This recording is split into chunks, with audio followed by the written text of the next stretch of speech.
Welcome to Store Brand Comics. I'm T.O. and I talk about comic books. And today we're continuing our series on Valiant Comics as a publisher with the second volume of X-O Manowar, Enter Ninjak. I want to give you a good look at the cover real quick here. You can see there's whoops, I'm blocking some of it. You can see there's a ninja sword through RX helmet there. Ominous. Alright, before I go any further, I'm going to read off the credits for this volume. The story is written by Robert Venditti. The art all the way through is by Lee Garbett. And the inks are by Stefano Giordano, with colors by Moose Bauman. And it's lettered by David Lanfear. The cover artist for the first issue, or well, issue number 5, technically, is Miko Swayan. And then the cover art for the rest of the issues is done by Doug Braithwaite, with the variant cover art in the gallery in the back of the book done by Patrick Zurcher, Philip Tan, Jelena Kevic-Jurjevic, and Trevor Hairsine. The collection cover art is done by Miko Swayan because that is the cover to the first issue of the story arc. And the assistant editor, he's listed as assistant editor for the first 3 issues, is Josh Johns, but associate editor for the last issue. So yeah, assistant/associate editor Josh Johns, and executive editor Warren Simons. So yeah, that's the team behind the second volume of X-O Manowar, Enter Ninjak. So as you might be able to tell by the title of this volume, this one is introducing a new character. This is kind of kicking off the second round of Valiant videos and Valiant stories. So something I kind of noticed is that if the theme of round 1 was kind of, the beginning and getting things started, establishing characters and the world, then round 2 is definitely about expansion. Because X-O Manowar and Archer and Armstrong each introduce new characters who I'm assuming were introduced to kind of gauge interest and figure out if there's any spin-off potential for those characters. And then Bloodshot and Harbinger both just expand on like their initial concepts and start moving their stories forward a little more. And then on top of that, round 2 introduces the 5th title that kind of rounds off Valiant's first wave with their relaunch. That 5th title was, I'm just gonna go ahead and get away right now. The 5th title was a relaunch of Shadow Man, which some people might remember a good long while ago. There were a couple of PlayStation games called Shadow Man. They were based on a previous attempt at rebooting Shadow Man. It had a comic book series that I think was actually, oddly enough, somewhat successful. It just wasn't very well known. But yeah, there was a. I'll talk about that more in the actual Shadow Man video. But for now, it's X-O Manowar time, baby. So yeah, this volume introduces a new, I guess, hero to the Valiant roster in the form of Ninjak, who, as his name suggests, is a ninja slash just general super spy. He's kind of like a cross between Bruce Wayne and James Bond. Not a whole lot is explored in as far as like his backstory or who he is as a person in this particular volume. It's mostly just introducing him for the sake of like, hey, here's a cool character who had his own series back in the 90s and we're putting him in this series to see if anyone's interested in reading about him again. And I'm pretty sure the response was likely very positive, because Ninjak does appear as a prominent figure in the future for Valiant Comics. As of the recording of this video, I haven't read any solo Ninjak stuff yet, but he has been a prominent supporting player in what I have read so far. So I do kind of know Ninjak a little bit as a character. I just don't know him as well as the rest of the Valiant roster quite yet. I will, don't worry, because this video series is about all of Valiant, so I will be getting to know Ninjak in the future. So yeah, this story, I guess I've kind of talked about the new hero being introduced enough.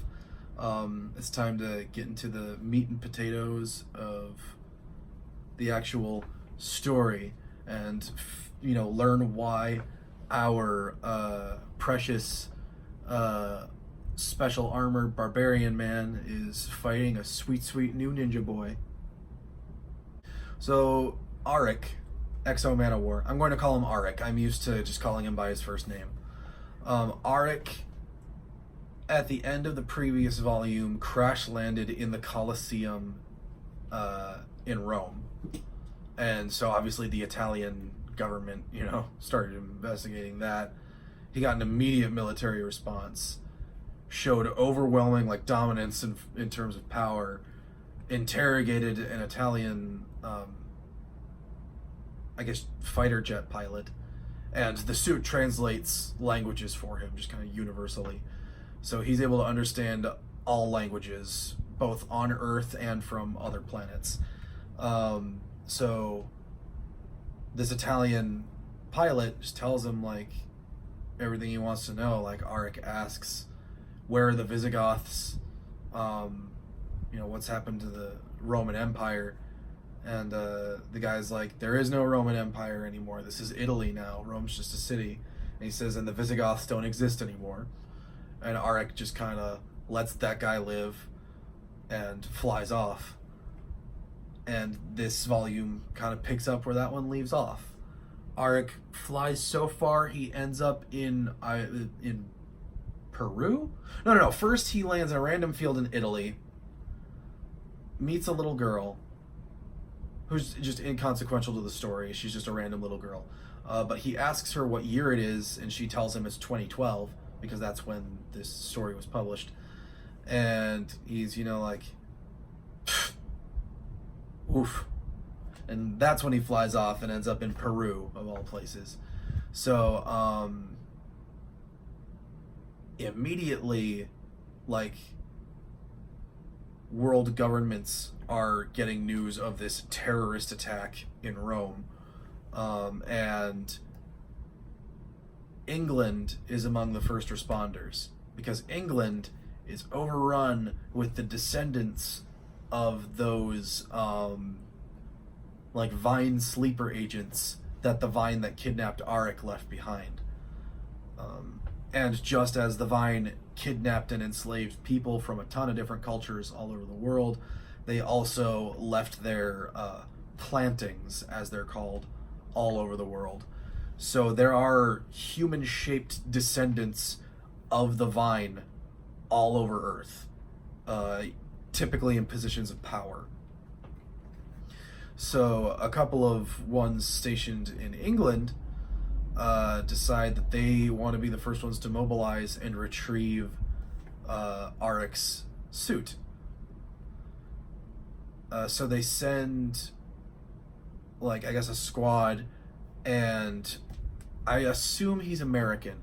This American vine planting named, just a second, I need to look up his name real quick because I have forgotten.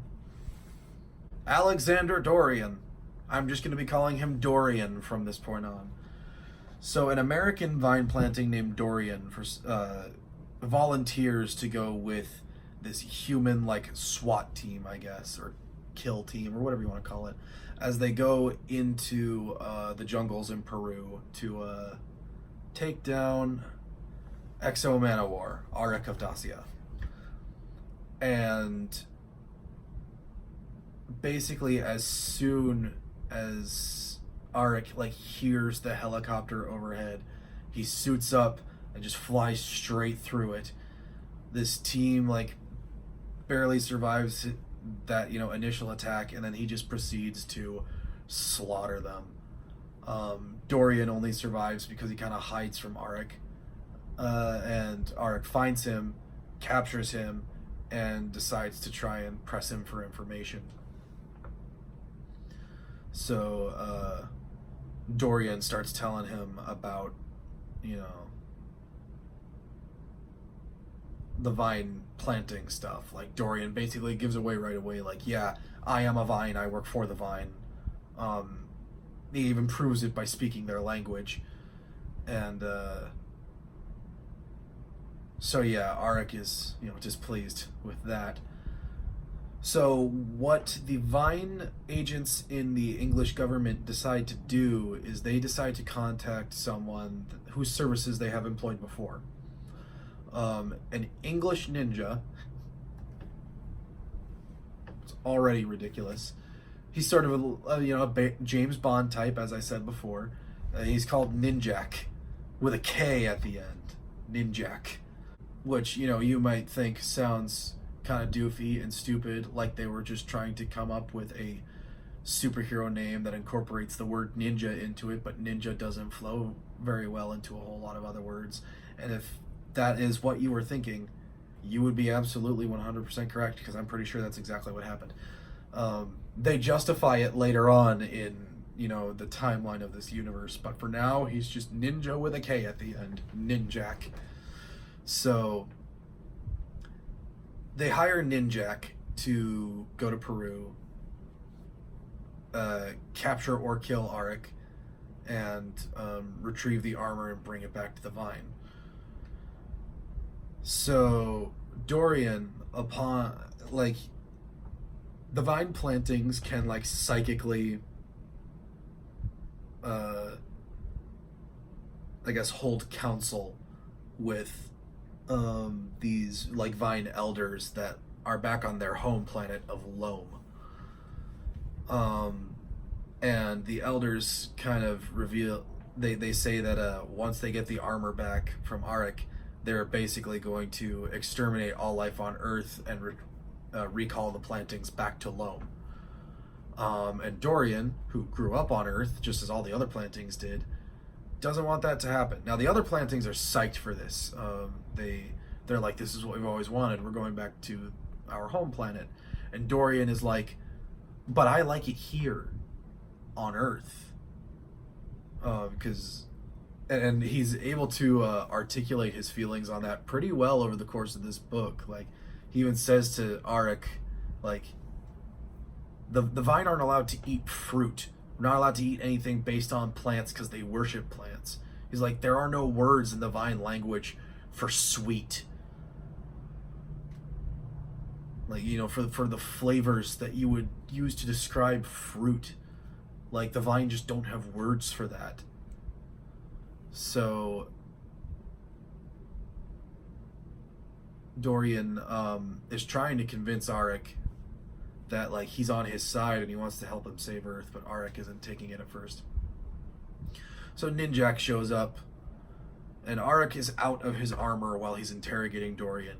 So Ninjak shows up and from the bushes throws a couple of sedative-laced shuriken that hit Arik and knock him down instantly before he can even call the armor to himself to fight. And then Ninjak gets Arik on his jet, and he gets Dorian on his jet, and and Dorian is maintaining his disguise around Ninjak. He's still maintaining that he's a human around Ninjak because he doesn't know that he can trust him yet. So then as they're going, Dorian, this is the part where Dorian really contacts the Vine elders from Loam and learns that Earth is going to get wiped out. And that's when he decides that he doesn't want that to happen, and he basically frees Arik from the restraints that Ninjak has him in, lets him put the armor back on. Arik and Ninjak have a proper fight or at least the way Arik thinks a proper fight should go. Because for Ninjak, obviously being a ninja, if you can see him, then as far as he's concerned, he may as well have already lost. That's not 100% true. But he just doesn't like to be seen before he lands his first hit. He's very much the rogue of the party when he does team-ups. Arik is very much the barbarian. So Arik charges straight forward, and being on a jet, there's nowhere for Ninjak to hide or use any of his stealth-based tactics, so he's stuck in a straight-on fight with Arik. And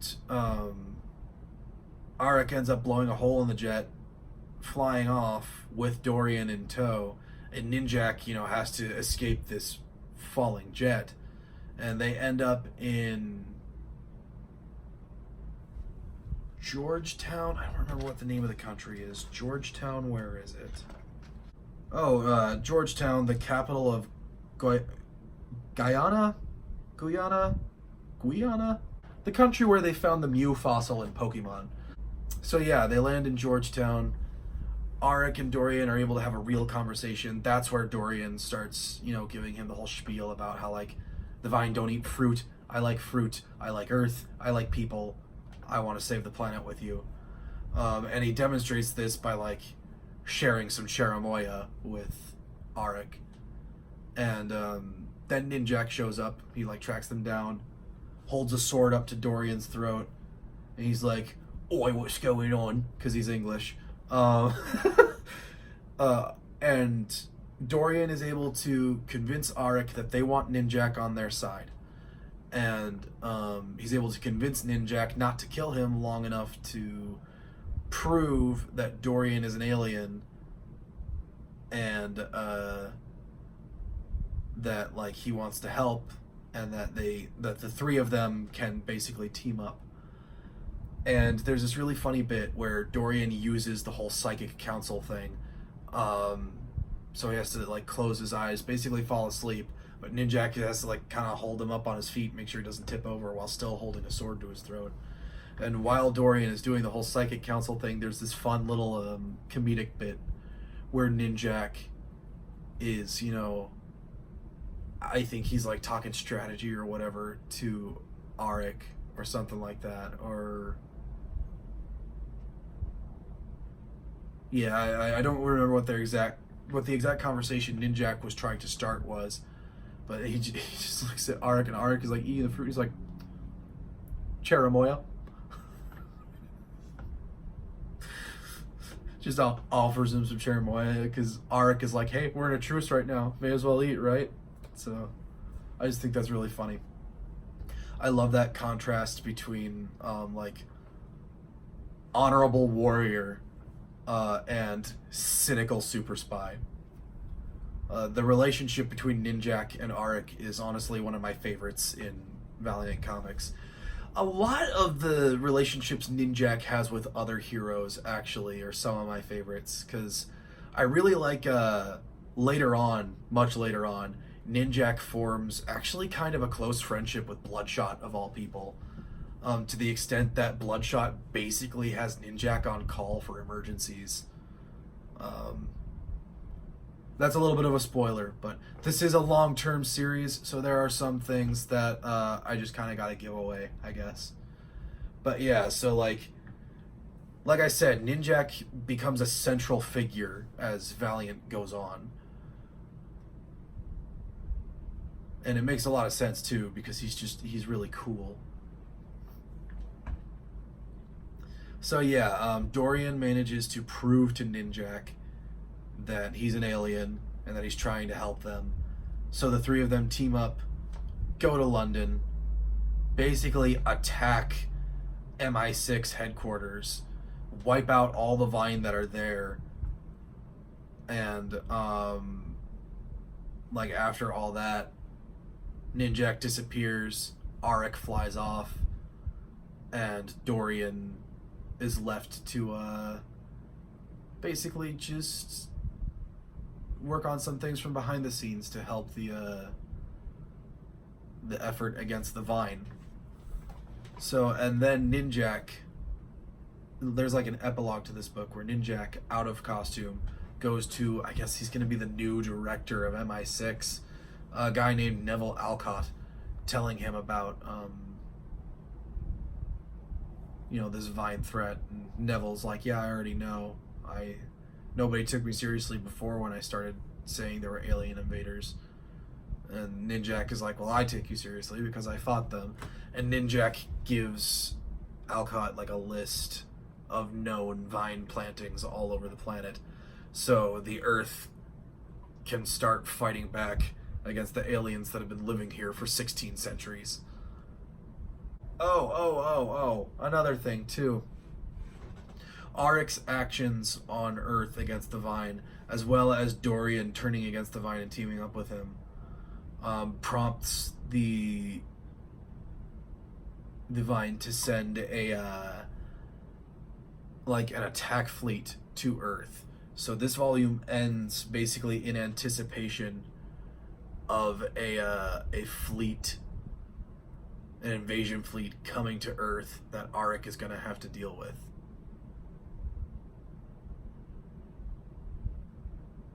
So, yeah, exciting book. I recommend it. For X-O Manowar as a character, I'm going to say the access rating for this actually probably does drop by about 1 point. So he's got a 9 out of 10 for this one. I don't think most of these series will ever reach a 10 out of 10 for access ratings for like as a series or even for their main characters once they get going, because like after you pass the first volume of a series, it's like, that the first volume of anything is going to be instrumental in setting it up. So yeah, so for Aric as a character as well as X-O Manowar as a series, they both get like a 9 out of 10 for their access rating. Ninjak, on the other hand, I'm going to say this is actually probably a really good jumping on point for Ninjak as a character. Like, if you're a super completionist for specific characters, like if there's anyone out there who starts reading Valiant Comics and because of my videos, which I'm really hoping to accomplish, this whole channel is about directing people towards good comics.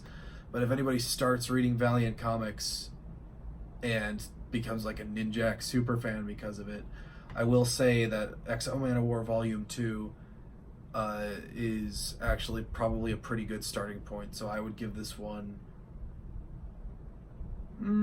probably also a 9 out of 10 for Ninjak as a character. He might get better jumping on points later, because he does get a solo series. In fact, he gets a couple of solo series later on.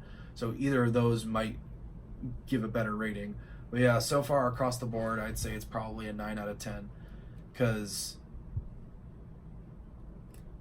Ninjak, he doesn't get a lot of spotlight in this one, obviously. It's this is X-O Manowar's book, and Ninjak is presented as a new supporting character rather than as a lead, because his name's not on the book. He's not the main character. He's introduced and very heavily hinted at being a character who's like, hey, we might make a spin-off about this character because he's gonna be around for a while, and obviously they did. But yeah, I'd say that for Ninjak, this is probably a 9 out of 10 for an access rating. So yeah, that kicks off round 2, X-O Manowar, Enter Ninjak. Collects the 5th through 8th issues of the series. So it continues the 4-part arc trend started by the first volume. And so yeah, next week we're going to be continuing the Harbinger portion of the series. So that's going to be fun. Because like I said, Volume 2 for Harbinger as well as Volume 2 for Bloodshot are both kind of just about expanding their central concepts and ideas and just making their particular corners of the Valiant universe just a little bit bigger. Yeah, the thing is, anytime you have a shared universe and everyone's part of that universe gets bigger, they all start to bleed into each other and interact. And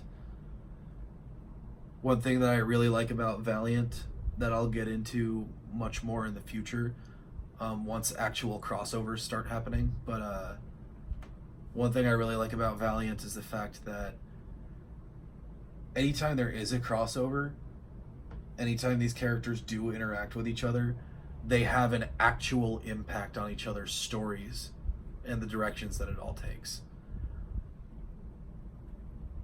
But yeah, I'll talk about that more in the future once we get into actual crossovers. But for now, this is less a crossover and more just a guest star slash setup volume for a new character, as well as making some minor progress on X-O Manowar's solo storyline. Much more progress is going to be made in the next volume. So yeah, round 2 started. This is the next 5 weeks of Wednesday content for my channel. So get excited. Like and subscribe if you think this video directed you towards an interesting series, I guess. Or, well, yeah, if it just directed you towards an interesting series.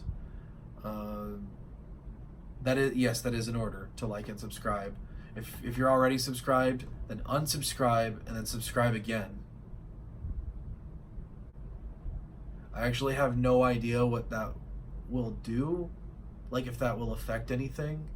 So actually don't do that.